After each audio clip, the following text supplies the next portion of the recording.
Call centre के night shift की मेरी पहली रात।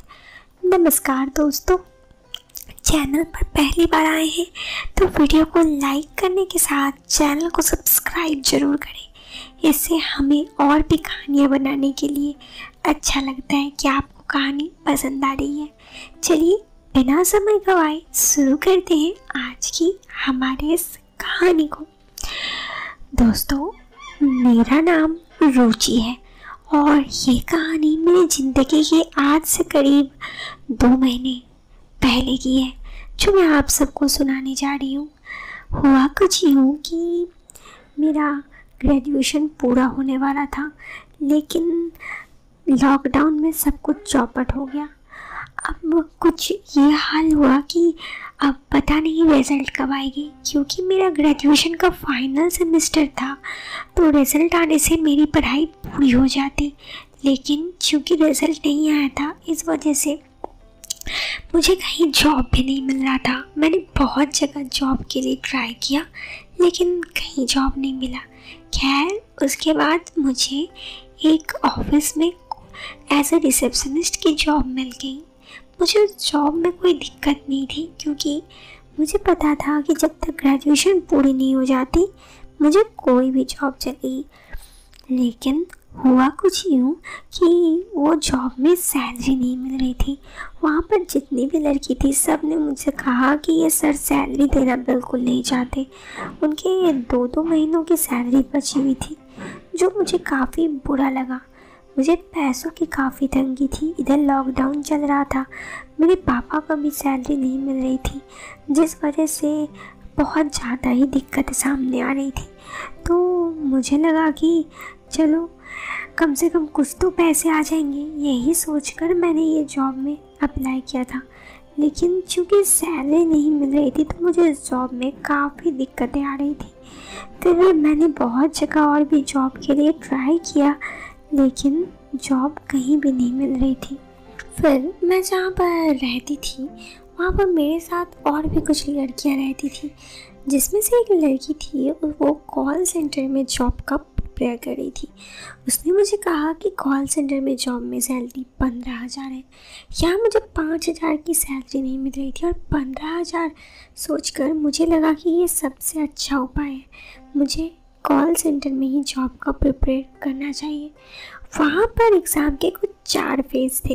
अगर मैंने चारों फेज़ पास कर लिए तो जॉब हो जाएगी, और लॉकडाउन की वजह से वर्क फ्रॉम होम होगा, जिससे मुझे कोई दिक्कत नहीं होगी, घर से ही काम किया जा सकता है।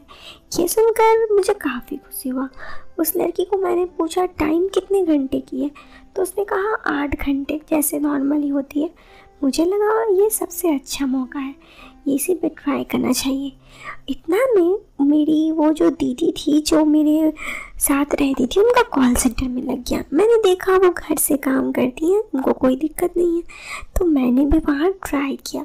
मेरी इंग्लिश अच्छी थी, वहाँ पर बस इंग्लिश और हिंदी बोलने के लिए कहा जा रहा था, जो मेरे लिए बस चुटकियों का काम था।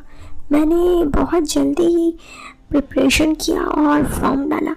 मेरा फर्स्ट और सेकंड एग्ज़ाम बहुत अच्छा से किया, थर्ड वाला भी सही किया, और फोर्थ वाला भी जब मेरा इंटरव्यू हुआ तो मेरा कॉल सेंटर में जॉब लग गई। मैंने मेरे घर पर ये सब बातें किसी को नहीं बताई, क्योंकि मुझे पता था कि अगर मैं किसी को ये सब बताऊंगी घर पर वो सब डांटेंगे कि तुम्हें क्या ज़रूरत है कॉल सेंटर का जॉब करने का। इसलिए मैंने ये नहीं कहा। मुझे लगा कि जब सब कुछ सही हो जाएगा तो मैं बता दूंगी घर पर। यही सोचकर मैंने कुछ नहीं बताया। फिर मेरी जॉब स्टार्ट हो गई। पहले तो सब कुछ सही था, मैं अपने फ्लैट से ही काम करती थी, और ऐसे ही 1 महीने गुजर गए और 1 महीने बाद मेरी सैलरी भी मिल गई, पूरे 15,000।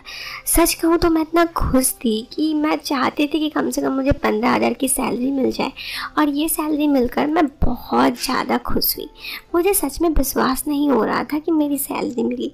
सैलरी मिलने के बाद मेरी तो मज़े थी, क्योंकि मैंने बहुत सारे शॉपिंग किए। पापा के जो पैसे आते थे ना, उसमें एक लिमिट था, जिस वजह से मैं सारे पैसे खर्च नहीं कर पाती थी और तो बहुत कम ही पैसे आते थे। तो उसके बाद मुझे ऐसा दिक्कतें बहुत सारी आती थी, लेकिन क्योंकि मेरे पास अब सैलरी थी जो कि पूरे 15,000 थी, घर से करीब 5,000 आते थे, तो मुझे अब पैसों की कोई तंगी नहीं थी। तो मैंने बहुत सारी शॉपिंग की, सच कहूँ तो मैंने पूरे पैसे ही खर्च कर दिए। और उसके बाद फिर से काम स्टार्ट हो गया। अभी काम किया हुआ मेरा 1.5 महीना हुआ था, मतलब 1 महीने के बाद और 15 दिन हुआ था कि हमारा काम लॉकडाउन ख़त्म होकर ऑफिस में होने लगा। अब मुझे ऑफिस जाना था, तो मैंने ऑफिस में अप्लाई कर दिया। मैंने आपको ये बताना भूल गई कि मेरी जो ये काम थी वो कभी दिन में भी होती थी, कभी रात में भी होती थी। तो घर में होने से मुझे इस बात से कोई दिक्कत नहीं थी, मैं रात में जग के काम कर लेती थी, दिन में सो जाती थी। उसके बाद मैंने जब ये काम शुरू किया तो मुझे थोड़ी सी दिक्कतें होने लगी। जो रास्ता था वो मेरे घर से काफ़ी दूर था, इस वजह से मैं पैसों का दिक्कत होता था। तो फिर मुझे लगा कि चलो मैं ऑटो करके चली जाऊंगी। थोड़ा बहुत पैसों का दिक्कत हो ही रहा था, लेकिन इतना नहीं कि मैं ज़्यादा दिक्कत हूँ, सब कुछ लगभग मैनेज सा हो जाता। खैर ऐसे ही कुछ दिन समय गुजरा और कुछ दिन के बाद मैं आपको ये बात बता रही हूँ, एक दिन मेरी नाइट शिफ्ट थी। मुझे बिल्कुल पता ही नहीं था कि जॉब लगने के बाद मेरी नाइट शिफ्ट होगी, क्योंकि उतने दिनों से मुझे लगता था कि जॉब लगने के बाद नाइट शिफ्ट तो नहीं होगी, क्योंकि दिन में ही होगा, रात में काम होगा, ये मैंने सोचा ही नहीं था। लेकिन जब रात में ये काम शुरू हुआ तो मैं बहुत परेशान थी। उस दीदी का नाइट शिफ्टिंग से ही कटा, जो मेरे साथ रहती थी। उसने कहा कोई दिक्कत नहीं होगा, तुम टेंशन मत लो, आराम से तुम जैसे दिन में काम होता है वैसे रात में काम करना, वहाँ पे और भी लोग होंगे। वहाँ पे मैं आपको बता दूँ कि वहाँ पर कोई भी लड़का किसी भी लड़की से बात कर सकता था, इसमें किसी को दिक्कत नहीं थी। मतलब वहाँ का माहौल कुछ ऐसा था कि सब एक दूसरे से बातें करते थे और बहुत ही फ्रेंडली माहौल था, तो सब कुछ नॉर्मल था। बहुत लोग चेंज होते थे, किसी दिन जिनसे मैं मिलती वो दूसरे दिन आते, दूसरे दिन नहीं आते, क्योंकि सबका शिफ्टिंग अलग अलग होता। तो इस बार मेरा नाइट शिफ्ट पड़ा। ये नाइट शिफ्ट मेरे लिए काफ़ी अलग था।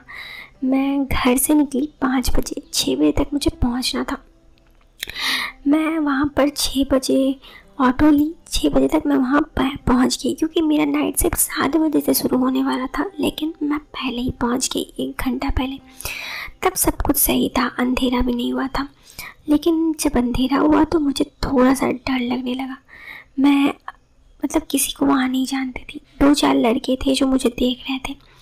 उसके बाद अंधेरा हो गया, रात के करीब 12 बज रहे थे। मैं अपने काम पे बिजी थी, थोड़ा बहुत टाइम भी मिल रहा था, लेकिन हाँ मुझे बहुत ज़्यादा डर लग रहा था उस वक्त। फिर मुझे लगा कि मैंने देखा कि बारिश आ रही है, फिर बहुत बारिश होने लगी, थोड़ा कॉल डिस्कनेक्ट वगैरह होने लगा, दिक्कतें आने लगी। उसमें से एक लड़का था जो मुझे बहुत देर से बहुत ही अजीब तरीके से देख रहा था, मुझसे आकर बात करने आया। मैं उसे इग्नोर कर दी। फिर उसने मुझे आकर कहा तुम्हारी पहली बार नाइट शिफ्ट है? मैंने कुछ नहीं बोला। सच कहूँ मुझे बहुत डर लग रहा था, क्योंकि ये नाइट शिफ्ट मैंने कभी कहीं पे नाइट शिफ्ट में जॉब नहीं की थी, तो मुझे बहुत ही ज़्यादा डर लग रहा था। फिर जब उसने दोबारा मुझसे पूछा तो मैंने कहा कि हाँ मेरी पहली बार जॉब है। इतना कह के मैं बस उससे दूर चली गई। मैं बस सोच रही थी कि किसी तरह रात बीत जाए। उस नाइट शिफ्ट में ज़्यादातर लड़के ही थे, मतलब 90% लड़के थे, 10% सिर्फ लड़कियां थी। तो उसमें से एक लड़का फिर आकर मुझसे बोला तुम्हें कुछ हेल्प चाहिए क्या? चलो हम लोग बाहर से घूम के आते हैं, 10 मिनट का ब्रेक ले लो। मैं बहुत डर गई, बहुत ही ज़्यादा। मुझे बात करने का एकदम हिम्मत नहीं हो रहा था। मैंने कुछ नहीं बोला और थोड़ी देर बाद मैं बहुत ही हिम्मत करके उठी और कॉफ़ी पीने गई। वो सब लड़के मुझे ऐसे देख रहे थे, मुझे बहुत ही ज़्यादा डर लग रहा था। पता नहीं शायद उनके दिमाग में कुछ और चल रहा था।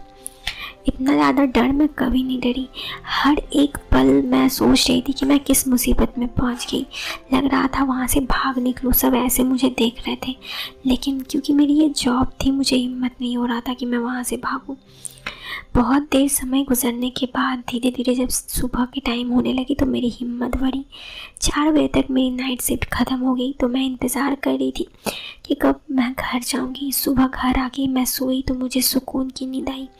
सच कहूँ तो ये कॉल सेंटर का नाइट शिफ्ट का जॉब बहुत दिक्कत है। दिन के जॉब में तो मुझे कुछ नहीं लगता, लेकिन हाँ रात की जॉब मुझे बहुत डर लगता है, और पता नहीं मुझे लगता है कि उतना सेफ भी नहीं है। मैं बस चाहती हूँ कि जल्दी से ये जॉब किसी तरह से ख़त्म हो जाए या फिर मेरी ग्रेजुएशन हो जाए लॉकडाउन के बाद, तो मैं दूसरी जगह जॉब के लिए अप्लाई कर सकूं। पता नहीं, मुझे ऐसा हर दिन रात में काम करने में डर लगता है। दोस्तों, ये कहानी यहीं ख़त्म होती है, लेकिन सच में कभी कभी नाइट शिफ्ट की जॉब बहुत ख़राब होती है और बहुत डर भी लगता है। आप इस बारे में क्या सोचते हैं? कमेंट बॉक्स पे अपना जवाब ज़रूर देना। वीडियो पसंद आए तो लाइक कीजिएगा, चैनल पर पहली बार आए हैं तो सब्सक्राइब कीजिएगा। हम मिलते हैं आपसे फिर एक नए वीडियो में। तब तक के लिए बाय बाय, टेक केयर, जय हिंद।